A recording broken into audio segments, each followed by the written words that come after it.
Verdade.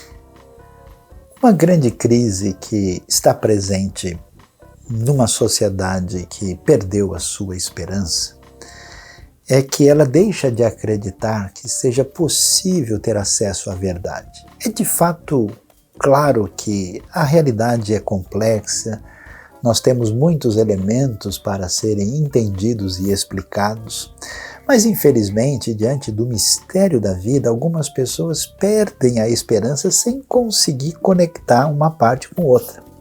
Em hebraico é tão interessante, a palavra verdade, a palavra emet, ela é até simbolicamente marcada pela primeira, a última e a letra do meio do alfabeto, mostrando uma ideia de algo que liga toda a realidade e com um sentido básico de algo em que a gente pode confiar, pode se segurar a algo que é estável e fundamenta aquilo que marca a nossa estabilidade. E com certeza não há como ficar à deriva o tempo todo. Em alguma coisa, no final, como fomos criados por Deus, o nosso coração vai se segurar. E a pergunta é: onde está o centro de estabilidade que tem a ver com o entendimento da nossa mente, da nossa razão, em sintonia com a estabilidade do nosso coração? Nós somos chamados a caminhar na direção da verdade. Agora, esse negócio da verdade é complicado, porque grande parte dos crimes da história humana foram feitos em nome da verdade, ou de uma verdade religiosa, ou de uma verdade antirreligiosa, ou de uma verdade política, ou de uma verdade para desestabilizar o status quo político específico. Quanta coisa absurda foi feita em nome da verdade. Por isso é importante entender que a verdade é irmã de uma outra realidade chamada amor. As duas estão complementadas no raciocínio do pensamento bíblico. É interessante lembrar de Efésios 4,15, Paulo diz que a verdade deve ser dita em amor, porque quando alguém fala a verdade sem amor nenhum, você vê a crueldade, né? A maldade presente. Quando alguém só fala uma espécie de expressão de amor sem verdade real, você vê ali a falsidade, a mentira, a hipocrisia. Portanto, o nosso desafio, num caminho completo do começo, meio e fim, é fazer que, para o bem da sociedade, para que melhor esteja a nossa humanidade, que o amor encontre-se com a verdade.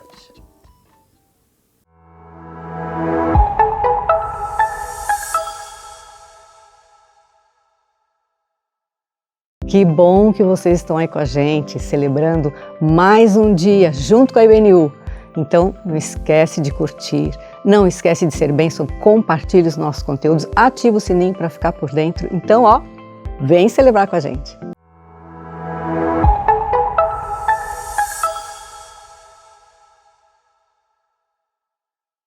Eu te bendirei, ó Senhor, eu te bendirei.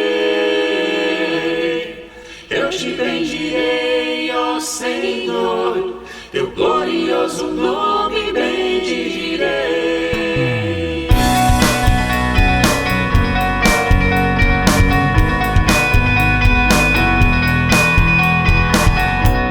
Eu te bendirei, por tuas bênçãos eu provar, o teu rio me saciar.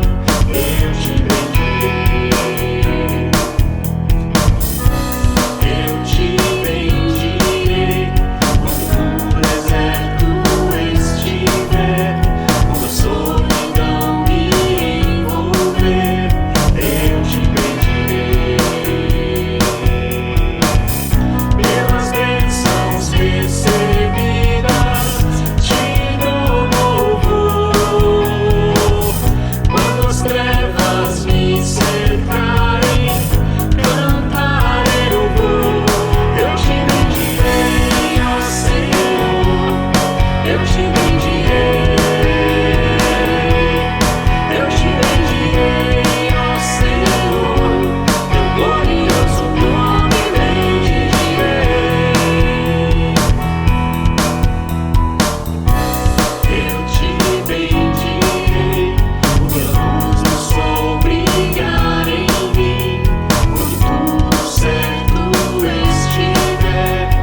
Esse é um momento muito especial, é um momento de gratidão. E eu sou muito grata a Deus pela minha vida, pela vida da minha família, pela vida dos meus amigos, pela vida da família IBNU. É muito bom fazer parte dessa comunidade. A gente tem tantas coisas especiais, tantas coisas boas que acontecem, como os projetos que a IBNU ajuda e que a IBNU colabora. Então eu sou grata a Deus porque nós temos esse privilégio.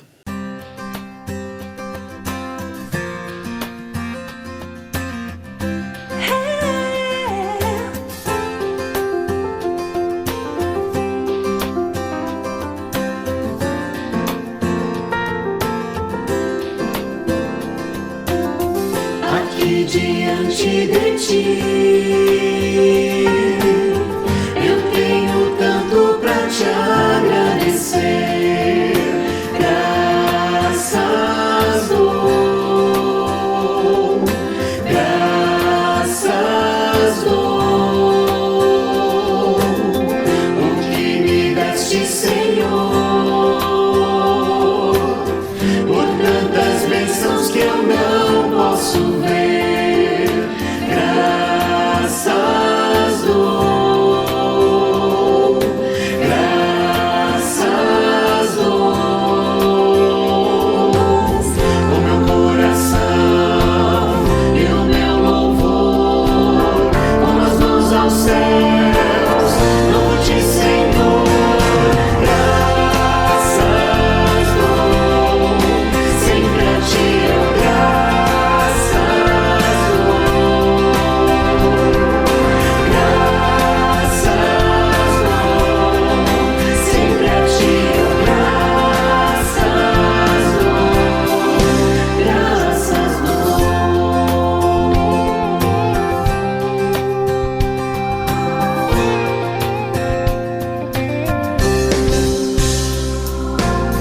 tens feito tanto por mim, da escuridão tua luz me tirou. Graças dou, graças dou, por teu amor e perdão, por meus pecados levados na cruz. Graças dou, graças dou, o meu coração e o meu louvor, com as mãos aos céus, louvo-te, Senhor. Graças dou, sempre a ti eu graças dou.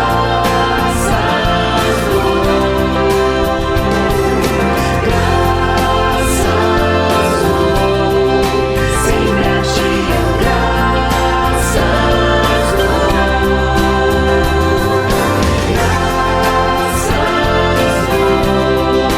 sempre a ti eu graças dou. Graças dou, sempre a ti eu graças dou. Graças dou, sempre a ti eu graças dou.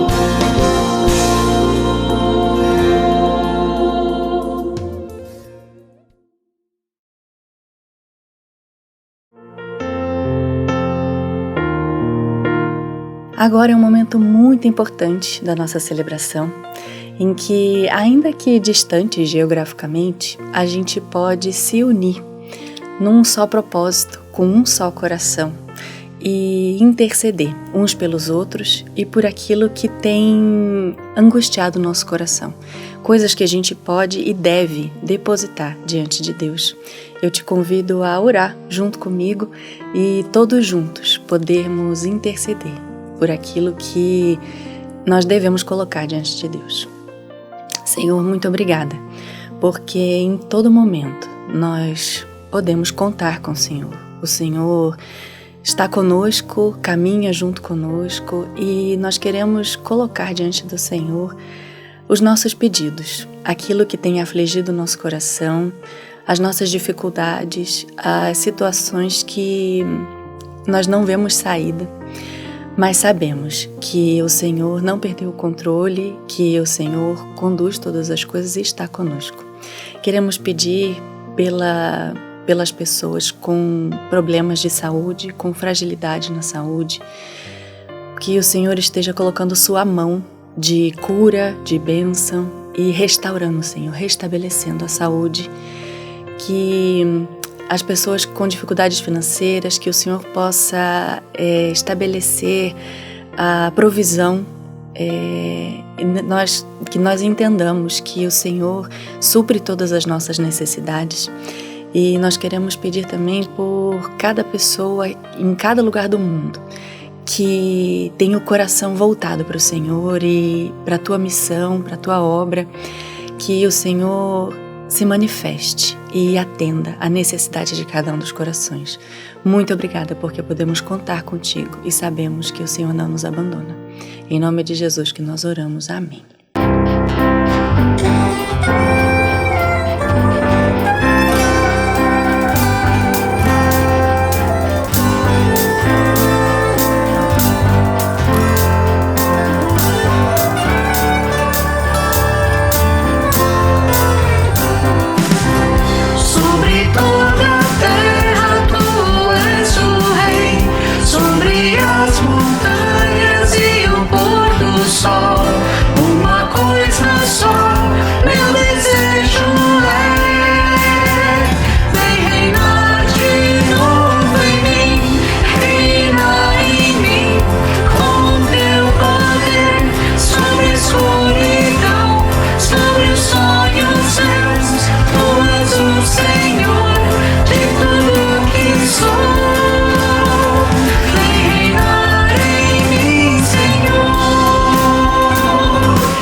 Vamos agora dar atenção ao que a palavra de Deus tem para o nosso ensino, nosso aprendizado na caminhada da vida à luz do que Deus nos revela. E hoje eu queria falar sobre um tema muito interessante. O título da nossa reflexão vai ser Só agora entendi a profecia.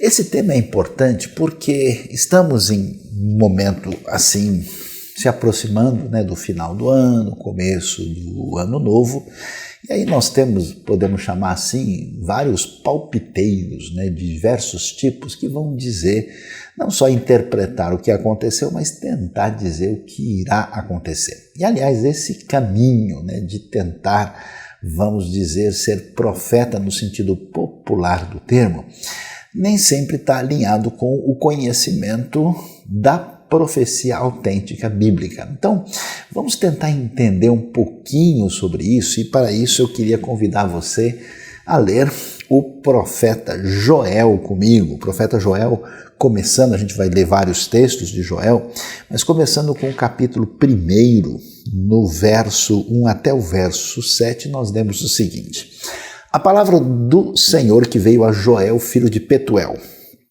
Ouçam isto, anciãos, escutem todos os habitantes do país. Já aconteceu algo assim nos seus dias? Ou nos dias dos seus antepassados? Contem aos seus filhos o que aconteceu, e eles aos seus netos, e os seus netos à geração seguinte. O que o gafanhoto cortador deixou, o gafanhoto peregrino comeu. O que o gafanhoto peregrino deixou, o gafanhoto devastador comeu. O que o gafanhoto devastador deixou, o gafanhoto devorador comeu. Acordem, bêbados, e chorem, lamentem-se todos vocês, bebedores de vinho, gritem por causa do vinho novo, pois ele foi tirado dos seus lábios. Uma nação poderosa e inumerável invadiu a minha terra. Seus dentes são dentes de leão, suas presas são de leoa, arrasou as minhas videiras e arruinou as minhas figueiras, arrancou-lhes a casca e derrubou-as, deixando brancos os seus galhos. Uau! O que é que está acontecendo aqui? Como é que a gente entende a profecia de Joel? O livro de Joel é considerado, dentre outros 12 livros, um livro dos profetas menores no Antigo Testamento.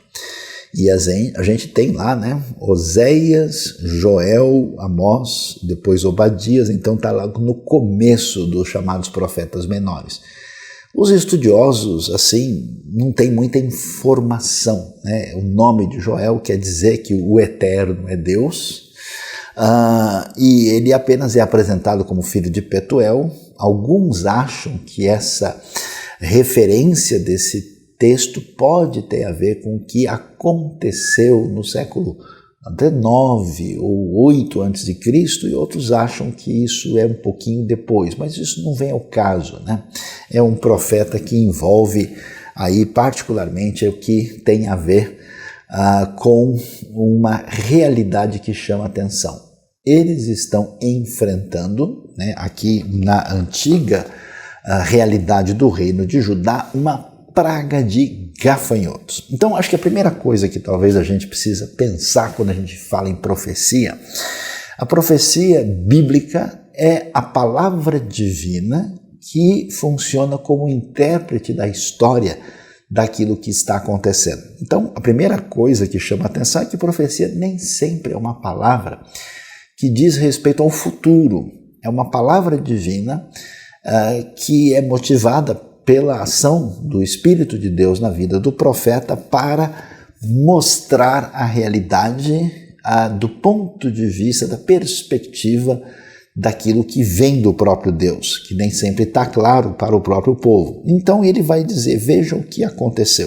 O que aconteceu é que houve uma praga de gafanhotos, e a gente ouve isso e fala, puxa, mas isso é alguma coisa importante, interessante? Pois é. Tente pensar comigo no mundo antigo, na vida difícil que as pessoas tinham e que eles precisam comer para sobreviver e tem ali a sua colheita anual. De repente, né, você tem um ataque que acontece em alguns lugares, especialmente em ambientes da Ásia e da África, uma nuvem de gafanhotos que vem e destrói toda a plantação. Inclusive aqui você tem referência no verso 7 às videiras e também as figueiras. Que situação difícil a sobrevivência do povo está ameaçada pela circunstância tão complicada que nós encontramos aí. Diante desse cenário, então, o que a gente vê? Deus está dizendo o seguinte, pessoal, as coisas que acontecem particularmente na relação de Deus com o seu povo não são soltas, não são sem razão de ser, elas não são por acaso. Então Deus está permitindo e de certa forma também enviando um juízo sobre vocês que precisam entender coisas importantes na sua relação com Deus, e por isso Deus permite, né, essa praga de gafanhotos. E é curioso porque tem 4 nomes de gafanhotos aqui, né? Você vê, como nós lemos, você tem o gafanhoto que é chamado de peregrino, depois devastador, depois devorador, e aliás o primeiro é o cortador, peregrino, devastador e devorador. Que é isso aí? Os estudiosos disputam e discutem até hoje o que são esses gafanhotos. Chegaram a sugerir que seriam 4 espécies diferentes, mas não é o caso. Parece que é melhor entender que são estágios de desenvolvimento do gafanhoto enquanto ele, né, nasce, cresce, come a plantação ali, trazendo essa tragédia para o povo de Judá nesse contexto complicado. Então o que a gente começa a descobrir é que a profecia tem esse elemento de mostrar o que está acontecendo e por que está acontecendo. No caso de Judá, isso se tratava de uma repreensão da parte de Deus, que eles precisavam voltar atrás em uma série de situações da vida que levavam e como isso tinha que marcar a realidade lá. Então, na sequência, a gente vai poder ver o que aparece já no capítulo 2, a partir do versículo de número 12. Então veja lá. Agora, porém, declara o Senhor, voltem-se para mim de todo o coração, com jejum, lamento e pranto. Rasguem o coração e não as vestes. Voltem-se para o Senhor, o seu Deus, pois ele é misericordioso e compassivo, muito paciente e cheio de amor. Arrepende-se e não envia a desgraça. Talvez ele volte atrás, arrependa-se e ao passar deixe uma bênção. Assim vocês poderão fazer ofertas de cereal e ofertas derramadas para o Senhor, o seu Deus. Então o intérprete da história, aqui no contexto desse livro e de outros, é o profeta. O profeta chama a atenção daquilo que está acontecendo porque as coisas não acontecem assim aleatoriamente. Existe a mão divina, quer seja de permissão, ou de juízo, ou de bênção, que está acontecendo. E aqui nós vemos que agora esse povo é chamado a voltar atrás, né? Esse retorno, isso que a tradição judaica até hoje chama de teshuvá, né? Que é esse arrependimento, essa mudança. E aí ele engloba todo mundo. É muito forte a linguagem aqui, inclusive, né, nós lemos do verso 12 ao 14 do capítulo 2, ele vai dizer, né, voltem-se para mim de todo o coração, com jejum, lamento e pranto. Inclusive, é muito interessante, já começa aqui a aparecer o que a gente chama da crítica do cerimonialismo, crítica da religiosidade não autêntica, porque ele diz, rasguem o coração e não as vestes. As vestes, voltem-se para o Senhor, o seu Deus. Ou seja, o juízo divino pede que haja um retorno autêntico da vida das pessoas. Então a palavra da profecia, ela não tem tanto a intenção de adivinhar o futuro para nos ajudar a se preparar tendo as coisas debaixo do nosso controle.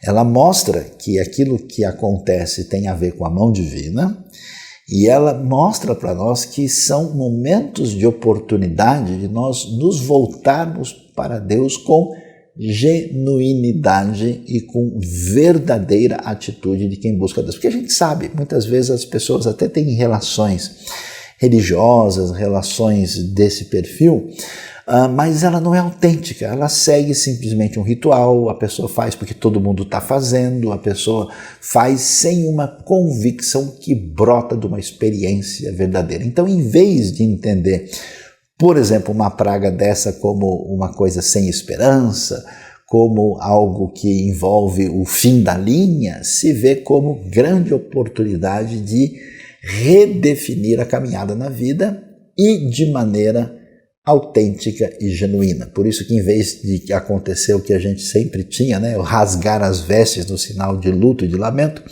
a palavra aqui é de rasgar o coração. E aí é interessante como é que a palavra profética vai falar para nós aqui. Só agora a gente entende a profecia. Porque quando a gente ouve isso, a gente pensa assim, peraí, quer dizer que Deus é meio vingativo, Deus é meio assim, vamos dizer, meio que ciumento, e ele pega pesado com quem não está fazendo as coisas, então ele resolve meio prejudicar as pessoas, mas a ideia não é essa. Os descaminhos humanos, né, longe de Deus e da sua aliança e da sua orientação, eles são extremamente problemáticos e têm desdobramentos muito mais graves e sérios. Então o que acontece? Deus permite, aqui no caso, que a nação de Judá passe por essa experiência de teste deles entenderem de onde vem a subsistência e aquilo que garante a vida deles, e eles então, passando por isso, agora podem se voltar para Deus para emendarem os seus caminhos. E qual que é a expressão que chama muito a nossa atenção? Porque o Senhor é misericordioso, compassivo, muito paciente, cheio de amor, e usa até essa linguagem interessante, antropomórfica, antropopática, né, que Deus se arrepende, não envia o castigo, a desgraça, o mal, e ele pode voltar atrás toda essa expectativa. Então veja que o juízo divino não tem simplesmente a intenção condenatória, mas de recuperar a pessoa, de restaurar, de trazer de volta, de chamar a esse caminho de arrependimento, de sinceridade, de devoção, para reenquadrar corretamente a vida na direção em que ela deve estar. E aí o que acontece? A gente vai ver a sequência do texto quando olhamos o que vai aparecer em Joel 2, verso 18 em diante. Olha lá, atenção. Então o Senhor mostrou zelo por sua terra e teve piedade do seu povo. O Senhor respondeu ao seu povo: estou lhes enviando trigo, vinho novo e azeite, o bastante, para satisfazê-los plenamente. Nunca mais farei de vocês objeto de zombaria para as nações. Levarei o invasor, referência aos gafanhotos, o invasor que vem do norte, para longe de vocês, empurrando para uma terra seca e estéril. A vanguarda para o mar oriental e a retaguarda para o mar ocidental, né? Ou seja, uma parte cairia no Mar Morto e a outra parte cairia no Mar Mediterrâneo, e a sua podridão subirá e o seu mau cheiro se espalhará. Ele tem feito coisas grandiosas, não tenha medo a terra, regozije-se e alegre-se. O Senhor tem feito coisas grandiosas, não tenham medo, animais do campo, pois as pastagens estão ficando verdes, as árvores estão dando os seus frutos, e a figueira, a videira estão carregadas. Ó povo de Sião, alegre-se e regozije-se no Senhor, o seu Deus, pois ele lhe dá as chuvas de outono conforme a sua justiça. Ele lhe envia muitas chuvas, as de outono e as de primavera, como antes fazia. As eiras ficarão cheias de trigo, os tonéis transbordarão de vinho novo e de azeite. Vou compensá-los pelos anos de colheita que os gafanhotos destruíram. O gafanhoto peregrino, o gafanhoto devastador, o gafanhoto devorador, o gafanhoto cortador, o meu grande exército que enviei contra vocês. Uau, que coisa interessante e extraordinária. Nós vemos com clareza que o Senhor mostrou zelo por sua terra e teve piedade do seu povo. Ou seja, a dinâmica da profecia tem toda essa intenção de ser uma palavra determinante da parte de Deus para nos levar a ele de volta aos seus caminhos. Isso é importante por quê? Porque quando a gente ouve qualquer coisa que possa parecer com profecia, a gente deve sempre perguntar qual é a razão de ser, qual é o elemento motivador, o que dirige aquilo que está sendo apresentado com profecia. É achômetro, alguém tentando assim acertar alguma coisa em relação ao que vai acontecer? É algum processo manipulativo? Porque você sabe, se alguém disser para você assim, olha, eu tenho acesso diferenciado para conhecer o futuro, ou eu posso saber o que aconteceu na sua vida e dizer qual é a razão, você, num certo sentido, se você se entrega e acredita nessa pessoa, você fica à mercê do que ela vai dizer para você. Inclusive, eu conheci pessoas na minha vida que não faziam praticamente nada, a não ser que antes perguntassem a alguém que se apresentava como uma espécie de vaticinador da vida da pessoa para dizer se ela sai de casa hoje, se ela vai não sei para onde, se ela viaja para tal lugar. Uma coisa muito curiosa e muito diferente do que a gente tem na Bíblia. A gente deve perguntar se a motivação disso tem a ver com infundir medo e insegurança nas pessoas para tê-las à sua disposição e dirigi-las para onde você bem deseja.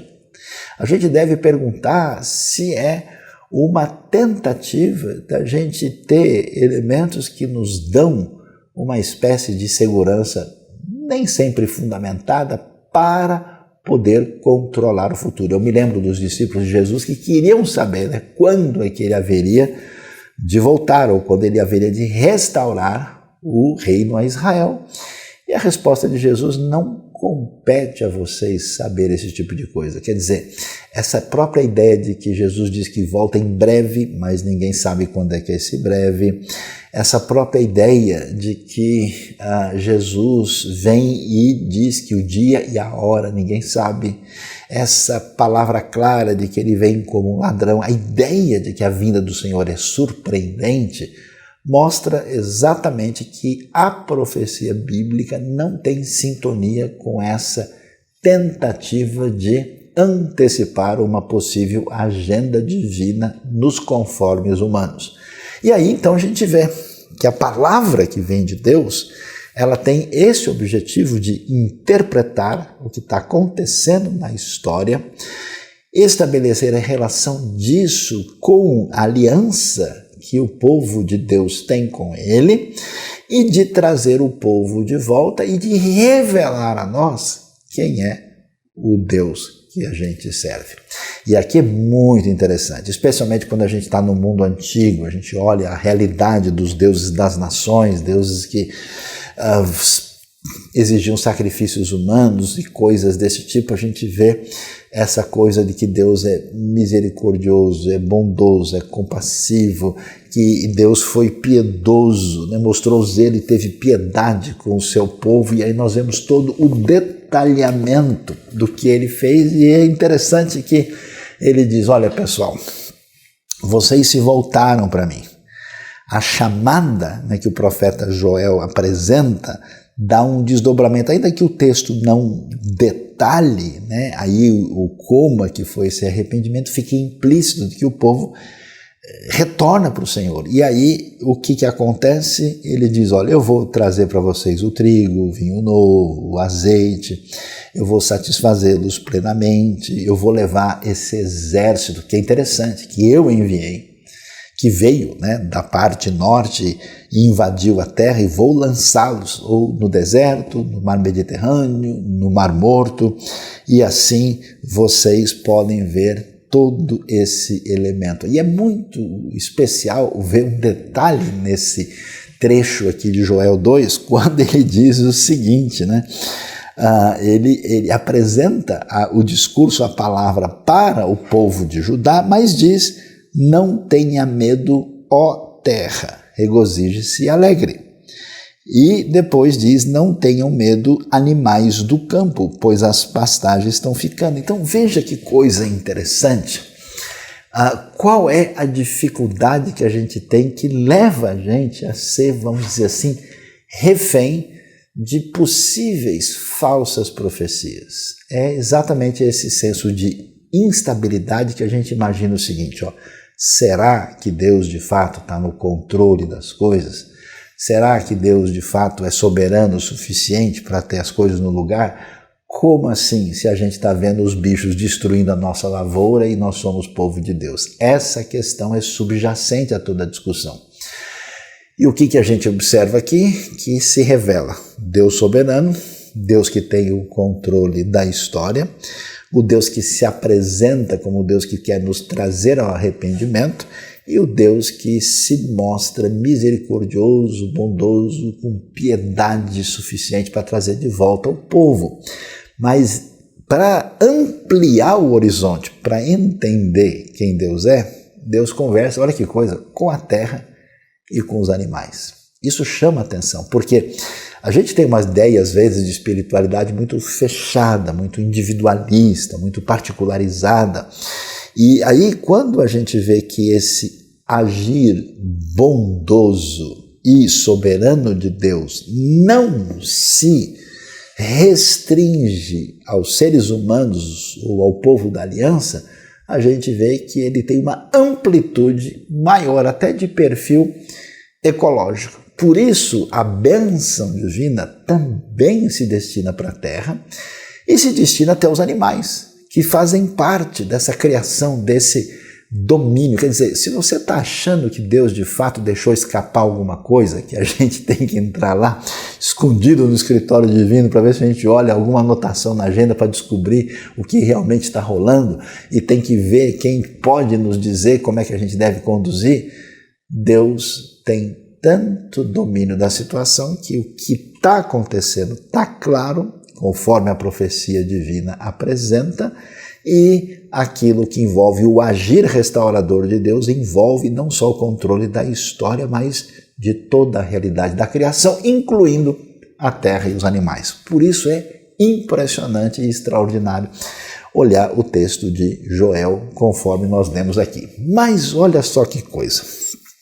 Quando o texto vai crescendo para o final do capítulo 2, e aí nós vamos ver aqui a última parte do texto que vai chamar a nossa atenção, é o que vai aparecer agora a partir do verso 28. Atenção, veja lá comigo o que diz o texto. E depois disso, derramarei do meu espírito sobre todos os povos. Os seus filhos e as suas filhas profetizarão. Os velhos terão sonhos e os jovens terão visões. Até sobre os servos e as servas derramarei do meu espírito naqueles dias. Mostrarei maravilhas no céu e na terra, sangue, fogo e nuvens de fumaça. O sol se tornará em trevas e a lua em sangue, antes que venha o grande e temível dia do Senhor. E todo aquele que invocar o nome do Senhor será salvo, pois conforme prometeu o Senhor no monte Sião e em Jerusalém haverá livramento para os sobreviventes, para aqueles a quem o Senhor chamar. Uau, que coisa impressionante! Nós temos um conceito nos profetas do Antigo Testamento que é um conceito muito interessante e importante chamado o dia do Senhor. Quer dizer, o dia da intervenção divina, dessa visitação de Deus para colocar as coisas no lugar. Isso vai aparecer, por exemplo, no livro de Amós. E aqui aparece também no livro de Joel. E esse dia do Senhor, muitas vezes, é esperado como um dia, inclusive, de julgamento. É o dia em que Deus vem, passar régua, colocar as coisas no lugar. Mas aqui é curioso, porque esse dia do Senhor, ele vem com um aspecto positivo que é extraordinário, até por causa da sequência do texto anterior. Como nós lemos aqui, que Deus diz, eu vou compensar vocês por conta de tudo que vocês enfrentaram anteriormente. Deus vai mandar, inclusive, as chuvas de outono, da primavera, o povo vai celebrar, as eiras ficarão cheias de trigo, os tonéis de vinho novo e de azeite, vou compensá-los pelos anos de colheita que os gafanhotos destruíram. Pode ver que o negócio foi realmente muito sério. E aí, ele vai fazer uma transição interessante. Porque qual é o objetivo? O objetivo do texto não é discutir gafanhoto. O objetivo do texto não é simplesmente falar dessa realidade imediata do cenário que a gente tem aqui, é trabalhar a relação que nós precisamos ter diante de Deus. Por isso, a grande questão que surge é o seguinte: pessoal, vocês acham mesmo que esse Deus que se revelou misericordioso, bondoso, compassivo, muito paciente, cheio de amor, que se incomodou com o seu povo para trazê-lo de volta, você acha que a bênção de Deus é trigo, vinho e azeite?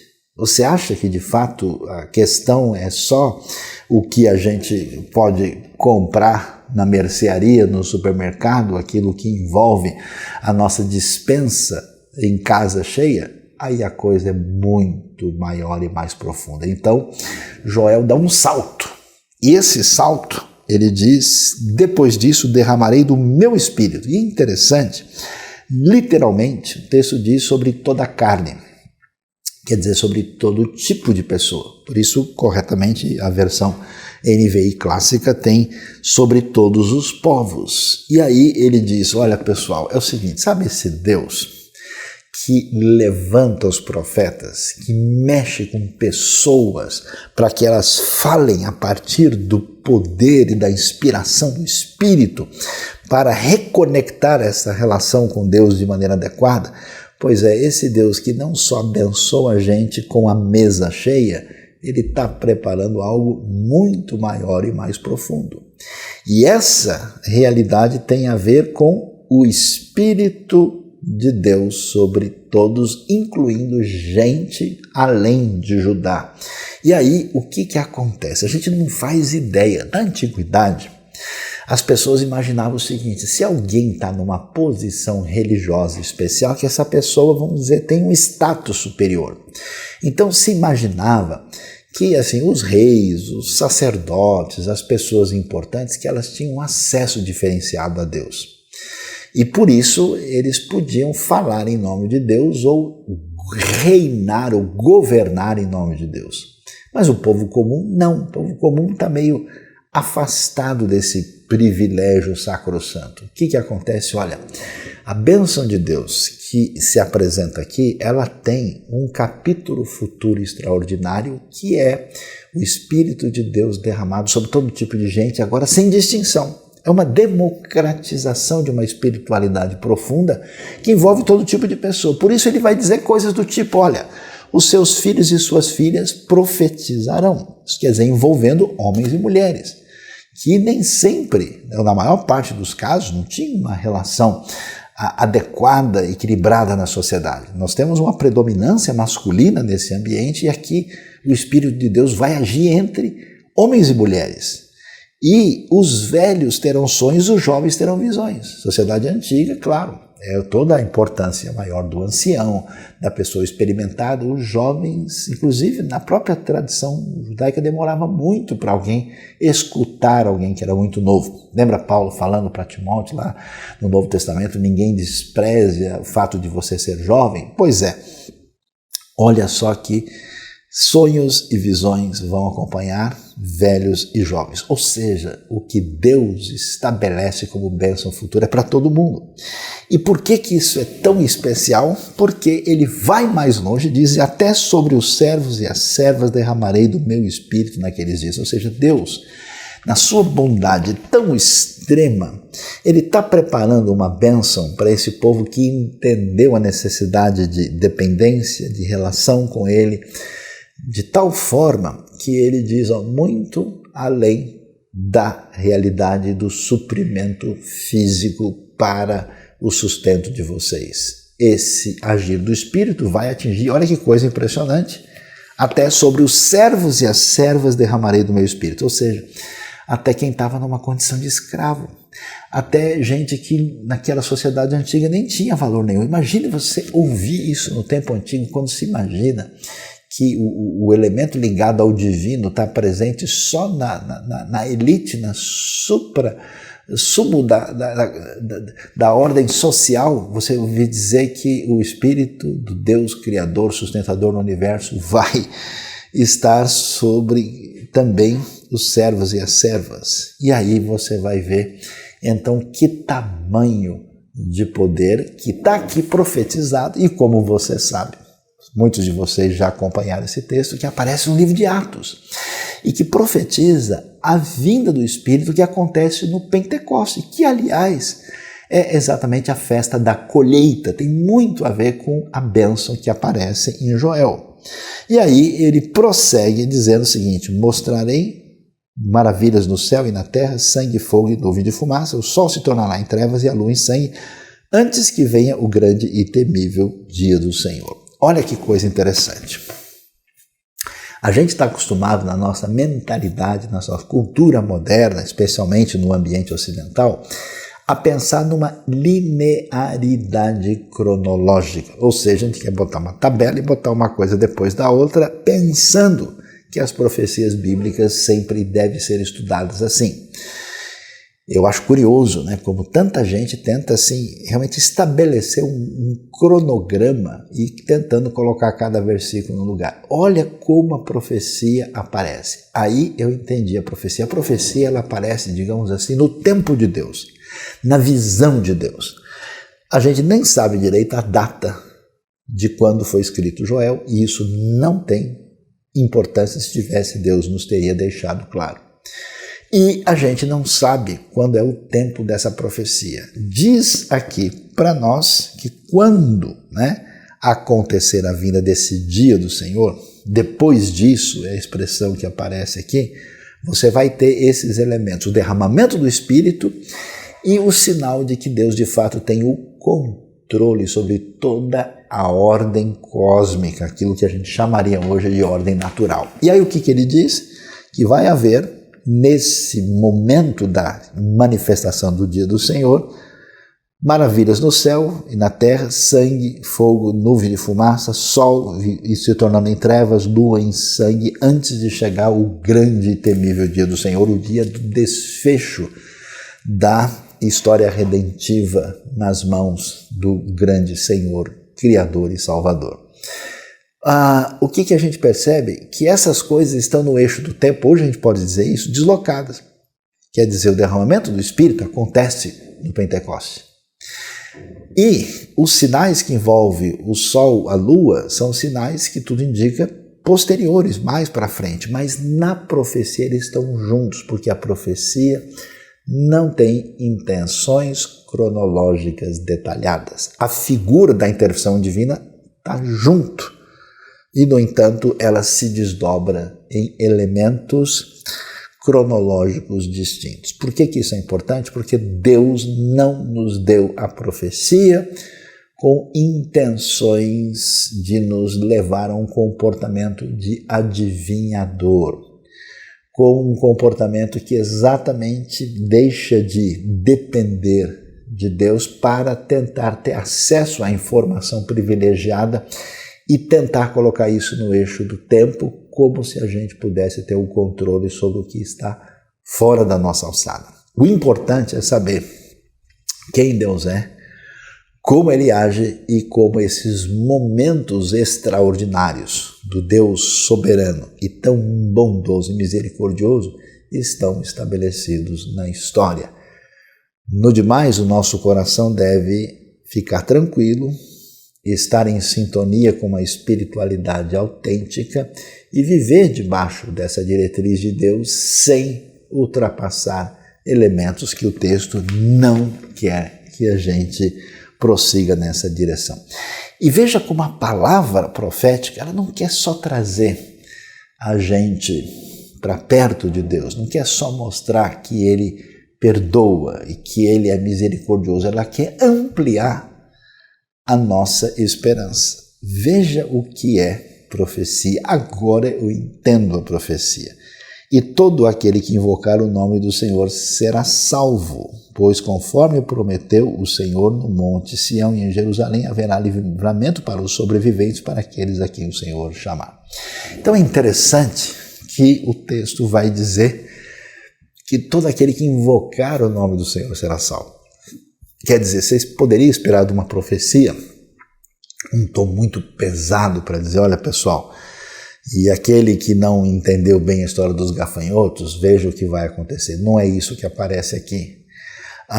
E a profecia amplia o horizonte, saindo dos limites de Judá para falar do que Deus vai fazer em toda a história humana. Capítulo 3 vai mostrar até uma controvérsia contra as nações que faz parte desse cenário como um todo. E aqui a gente vai ver esse elemento que se desdobra com muita força no contexto do Novo Testamento e, ao mesmo tempo, fala da realidade da época. Quando fala no Monte Sião, que é o monte do templo em Jerusalém, em Jerusalém haverá livramento para os sobreviventes, aqueles que estão nesse momento difícil, que vão receber o livramento, aqueles a quem o Senhor chamar, colocando ponto final do capítulo nessa ação soberana, misericordiosa, bondosa e profunda da parte de Deus no controle da história. Portanto, nós devemos sim procurar ouvir, estudar e saber mais a respeito das profecias. Mas vamos lá, profecia não é simplesmente uma tentativa de adivinhação do futuro. Profecia não é uma leitura imediatista de certos textos para tentar construir cenários apocalípticos muito instáveis, especialmente diante de tantos textos com linguagem simbólica. Profecia não está marcada por uma realidade que se estabelece numa espécie de sequência cronológica para que a gente tenha um mapa na mão e saiba como é que a gente anda nesse cenário, como se a gente pudesse parar de depender de Deus, né? Por isso, o texto bíblico vai ser muito claro, né, que se o indivíduo soubesse quando o seu Senhor haveria de chegar, ele tentaria lidar com essa situação. Por isso, a palavra bíblica de convite para a nossa relação com o futuro tem a ver com o termo vigiar, prestar atenção, estar sintonizado diante daquilo que pode nos surpreender a qualquer momento. E o que a gente então deve dizer? A profecia, sim, nos ajuda a ver a história não do ponto de vista da derrota, não do ponto de vista de um suposto vencedor, não do ponto de vista meramente sociológico ou pelo olhar humano limitado, mas mostra a leitura da história da perspectiva do próprio Deus. A história diferente que o profeta enxerga traz a interpretação da realidade. Depois, apesar das coisas parecerem desconjuntadas e incompreensíveis, por mais que os eventos sejam tão estranhos e dolorosos, Deus sim está por trás deles e está agindo com o seu poder, a sua soberania, a sua direção. Quando Deus faz isso e Ele traz essa palavra profética, ela tem a intenção de nos levar para perto do Deus da redenção. A ideia não é um simples juízo divino, mas um chamado ao arrependimento, à genuinidade, à verdadeira espiritualidade. E nós vamos ver que aquilo que a gente imagina que é bênção divina, e às vezes eu vejo pessoas alegres, puxa, Deus me deu um emprego novo, Deus me deu isso, puxa, agora eu consegui, olha, eu entrei na faculdade tal, não, eu terminei o curso X, eu consegui tal coisa, eu comprei um sítio, eu fiz isso, né? A gente vê tanta coisa e Deus diz, olha, vocês não fazem ideia, vocês que se acostumaram a só olhar o gafanhoto que corta tudo, quando a bênção de Deus chegar, qual é o tamanho, qual é a dimensão e até que ponto ela vai de maneira tão impressionante como nós vemos o desdobramento disso e parar no Pentecoste, na descida do Espírito Santo de modo especial.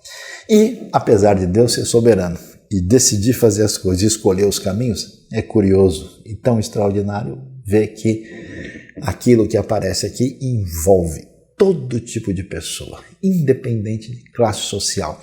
Enquanto muito do que a profecia popular passa pelo caminho de um elitismo de supostos gurus que têm acesso a informações ou visões diferenciadas, o texto bíblico caminha na direção de dizer, olha, sabe quem vai receber o Espírito?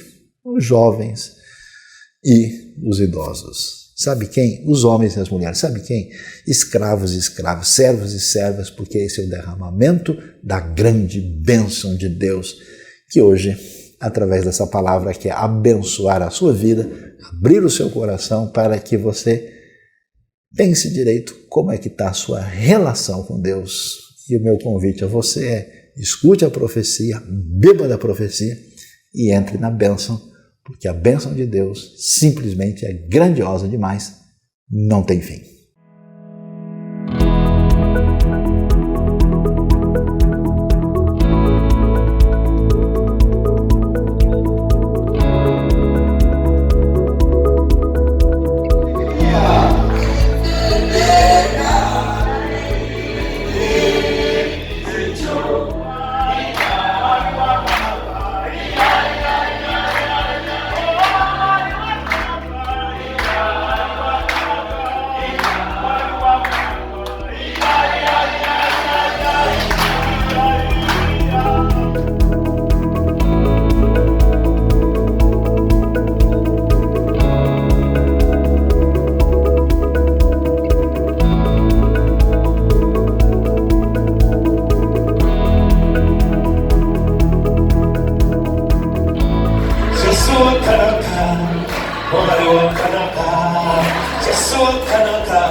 Campanha IBNU, Espaço Sagrado.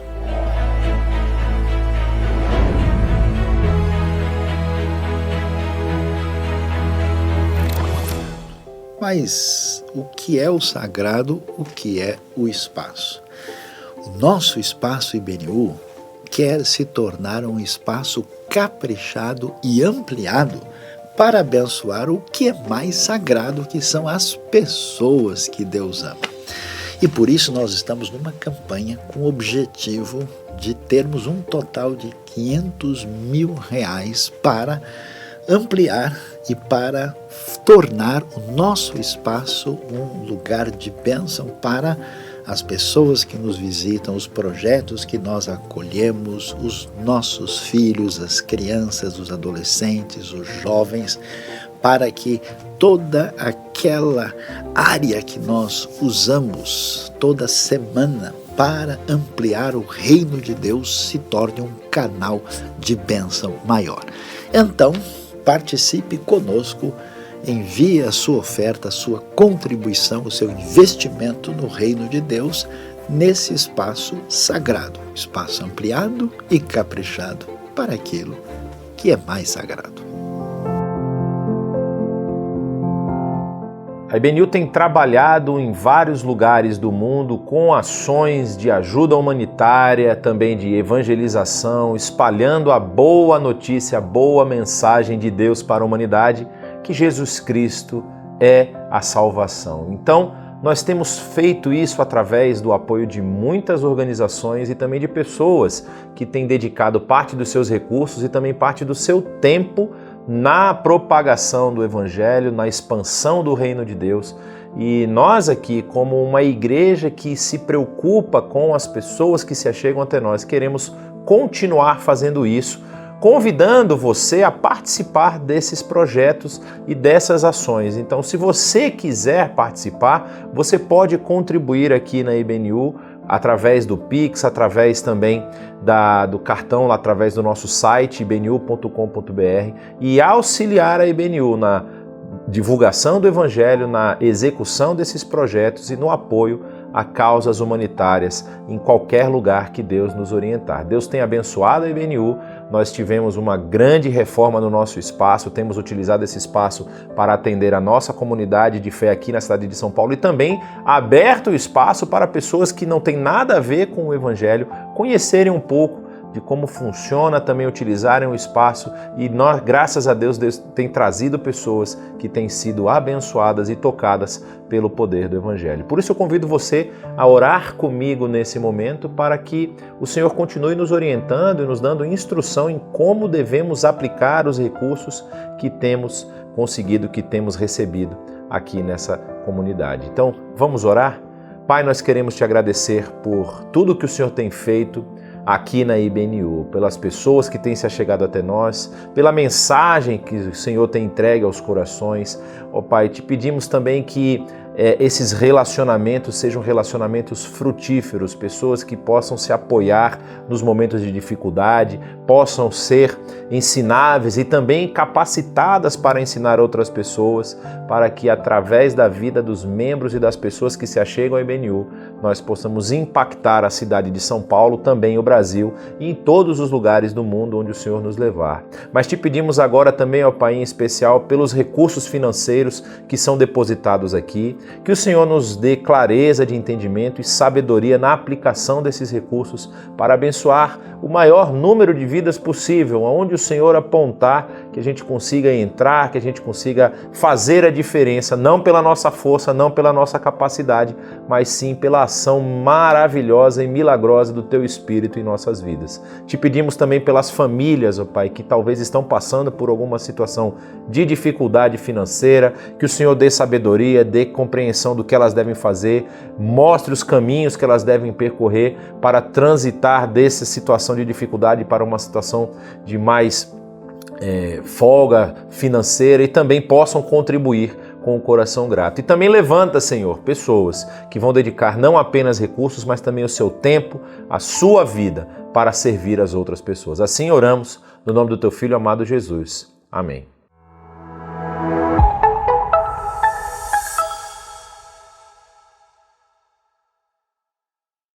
E chegamos ao final de mais uma celebração IBNU, agradecendo desde já a sua presença, a sua companhia conosco aqui e convidando você a participar do Ministério IBNU. De que forma você pode fazer isso? Primeiro, se você não se inscreveu no nosso canal, se inscreva aqui clicando no botão de inscrição. Também faça um joinha, dê um joinha nesse vídeo que auxilia nos algoritmos do YouTube na divulgação do nosso conteúdo. E você pode fazer uma ação mais efetiva ainda, compartilhar esse conteúdo com as pessoas que você conhece, com seus amigos, com seus grupos de interesse, para que eles também possam ser abençoados pela palavra de Deus que é pregada no nosso canal. E você já sabe, todos os domingos, 9h30, nós estamos aqui no nosso canal para mais uma celebração para juntos louvar e adorar o nome do nosso Senhor. Que o Senhor o abençoe nessa semana e que você possa ter encontros verdadeiros com Ele, transformadores da sua vida. Um forte abraço e até lá.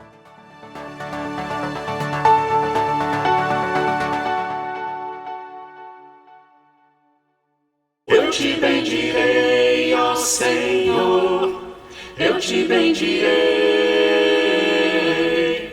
eu te bendirei, ó Senhor, teu glorioso nome bendirei.